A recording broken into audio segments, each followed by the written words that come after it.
আসসালামু আলাইকুম ওয়া রাহমাতুল্লাহি ওয়া বারাকাতুহু। Welcome back once again to new lesson of Nazrul sir। প্রিয় শিক্ষার্থী, তোমরা সবাই কেমন আছো? আশা করি সবাই ভালো আছো। আমি আলহামদুলিল্লাহ তোমাদের ভালো আছি। আজকে কমন মিস্টেকের দশম পর্ব আমরা কি শিখবো স্যার? কমন মিস্টেকের দশম পর্ব আজকে আমরা ডিপি অ্যাডজেক্টিভের একটা প্রবলেম নিয়ে আমরা সলভ করব ইনশাআল্লাহ।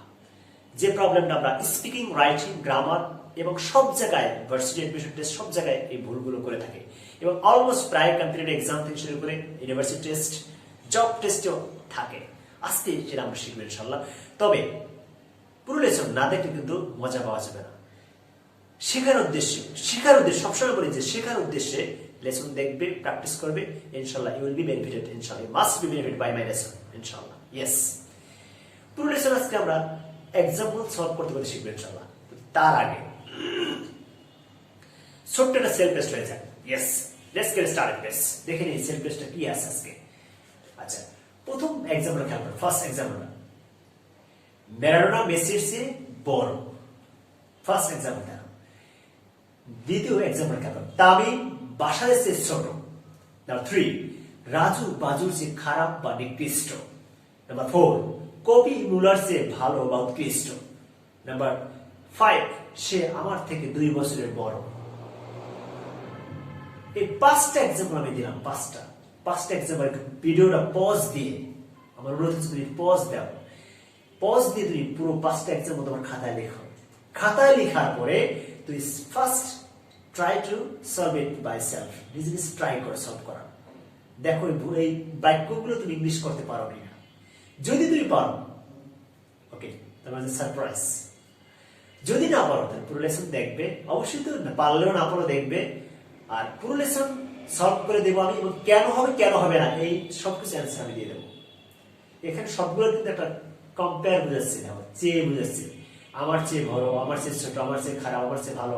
এই যে অর্থটার মধ্যে আমরা বুঝি দেন হয়, আসলে দেন হবে কিনা বা অন্য কিছু হবে আজকে পুরো লেসন দেখলেই তুমি বুঝতে পারবে। ইয়েস, তাহলে সলভ করা শেষ, পজ দিয়ে সলভ করার চেষ্টা করবে। তারপর অ্যান্সার দেখবে। প্রথমেই সলিউশন দেখবে না। আমি সবসময় অনুরোধ করি, প্রথমে সলিউশন দেখবে না। প্রথমে আর কি চেষ্টা করো, সেলফ সবগুলো তুমি চেষ্টা করবে। ওকে, ফার্স্ট এক্সাম্পল খেয়াল করো। ম্যারাডোনা মেসির চেয়ে বড়। তাহলে ম্যারাডোনা এর অ্যান্সার কি হবে? তোমরা হয়তো দেন লেখছো বা এল্ডার বা সামথিং এরকম কিছু লেখছো হয়তো। Maradona is senior to Messi. Maradona is senior to Messi. Maradona মেসির চেয়ে কি বড়। আচ্ছা, নাম্বার 2 অ্যান্সার দেখাচ্ছে এক্সাম্পল বাংলার সাথে ইংলিশ দেখাচ্ছে বেশ। অ্যান্সার মেনে নিতে হবে বেশ। এবং এই এক্সাম্পল দেখে তুমি নিজের মতো আরো বাক্য বানাবে। আব্বু আমার চাচুর থেকে বড়। আম্মু আমার খালামণি থেকে বড়। সে আমার থেকে বড়। রাফি সাকিবের থেকে বড়। মেসি গেইলের থেকে বড়। সে ফর এক্সাম্পল, এরকম আরো এক্সাম্পল তৈরি করতে হবে। Yes, okay. আচ্ছা, তাহলে আমরা প্রথম অ্যান্সার দিয়ে গেলাম Maradona is senior to Messi. Number 2, Tamim বাশারের চেয়ে ছোট। ছোট বলে কি জুনিয়র। জুনিয়রের পরে দেন দেওয়া যাবে না, টু দেওয়া যাবে। টু দিতে হবে, দেন দেওয়া যাবে। এই প্রত্যেকটা ব্যক্তি তোমরা দেন ব্যবহার করে থাকে, আসলে দেন হবে না, সবগুলোর পরে টু হবে। তাহলে কি হবে? Tamim is junior to Bashar. এই যে বুঝেছে, কম্পেয়ার বুঝেছে। এখানে আমরা দেন না দিয়ে কি দিচ্ছি? টু দিচ্ছি, টু। আচ্ছা, নাম্বার 3, রাজু বাজুর চেয়ে খারাপ বা নিকৃষ্ট। এখানে দেখো রাজু বাজুর চেয়ে খারাপ বা নিকৃষ্ট। এটা রাজু বাজুর চেয়ে খারাপ বা নিকৃষ্ট কি দেবো আমরা? নিকৃষ্ট কি হবে? Inferior. Raju is inferior to Baju, not then দেওয়া যাবে না। Raju is inferior to Baju. Number 4, কপি মুলার চেয়ে ভালো বা উৎকৃষ্ট। কপি মুলার চেয়ে ভালো বা উৎকৃষ্ট। কপি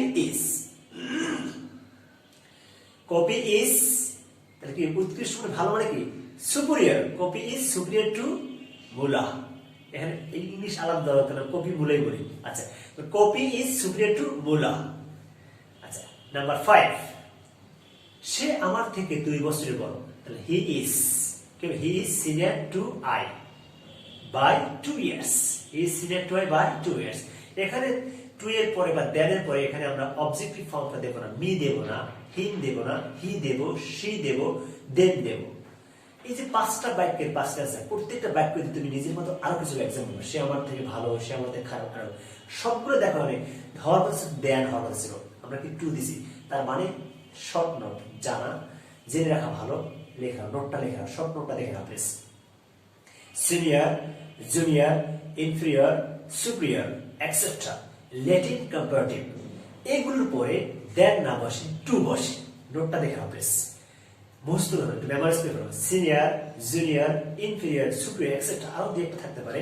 আচ্ছা, লেটিন কম্পারেটিভ এগুলোর পরে দেন না বসে কি বসবে টু, কি বসবে টু, টু মনে থাকবে তো?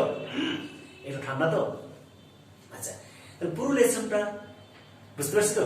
আচ্ছা, তার মানে কি আমরা এইগুলোতে কোনো সময় বড়, সে আমার থেকে বড়, সে আমার থেকে ভালো, সে আমার থেকে খারাপ, সে আমার থেকে ছোট, এই ক্ষেত্রে আমরা কি ইউজ করবো? সিনিয়র বড়, জুনিয়র ছোট, ইনফিরিয়র খারাপ, সুপিরিয়র ভালো, ক্ষেত্রে দেন না দিয়ে টু দেব। আসলে ছোট্ট লেসন পার্ট তোমরা বুঝতে পেরেছো? ইয়েস। আর এক্সাম্পল তৈরি করবে। আর আজকে যে আমার লেসন মতো অবশ্যই আমার লেসনটা সাবস্ক্রাইব করতে ভুলে যাবে না, লাইকস কমেন্টস একটু বেশি বেশি করবে, আর বন্ধু বান্ধব ছড়িয়ে দেওয়ার জন্য অবশ্যই শেয়ার করতে ভুলে যাবে না। তোমাদের ভালোবাসা অবশ্যই আমার দরকার। আর যারা এখনো বইগুলো সংগ্রহ করতে পারো না তাদেরকে অনুরোধ করবো তোমার রকমারি.com-এ প্লিজ ক্যাশ অন ডেলিভারি যে কোনো জায়গায় বসে ঘরে বসে অর্ডার করতে পারো। 3টা বই অবশ্যই তোমরা অর্ডার করবে, খুব দ্রুত চমৎকার কিছু বই তোমরা সংগ্রহ করো। আরো বই আছে, ইংলিশ শেখার জন্য আরো বই আছে। এছাড়া উপরে নাম্বার আছে, নাম্বারে যোগাযোগ করতে আমিও তোমাদের বই সংগ্রহ করার জন্য হেল্প করতে পারবো, ঘরে বসে বই পাবে ইনশাআল্লাহ। ইয়েস, আজকে পর্যন্তই। আপু this, thank you very much, best of luck, all back with new lesson, until then আল্লাহ হাফেজ।